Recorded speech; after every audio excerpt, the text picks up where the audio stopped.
આ સિઝન એવી છે કે જેની અંદર શિયાળામાં હીલ ઉપર ક્રેક થતા હોય છે. તો આમના ઘણા રીઝન હોઈ શકે. પહેલું તો છે ડ્રાય સ્કિન. તો એની માટે આપણે શું કરી શકીએ?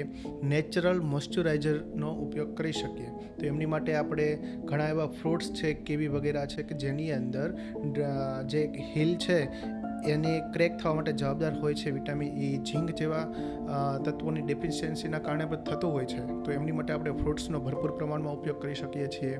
બીજું રીઝન હોય છે કે હીલ ઉપર હાર્ડ પ્રેશર કરવામાં આવતું હોય, એટલે કે હાઈ હીલવાળા ચપ્પલ વગેરે પહેરવામાં આવતા હોય છે, અથવા અમુક ચપ્પલ યા શૂઝની અંદર જે સોલ હોય છે એ બહુ હાર્ડ હોય છે.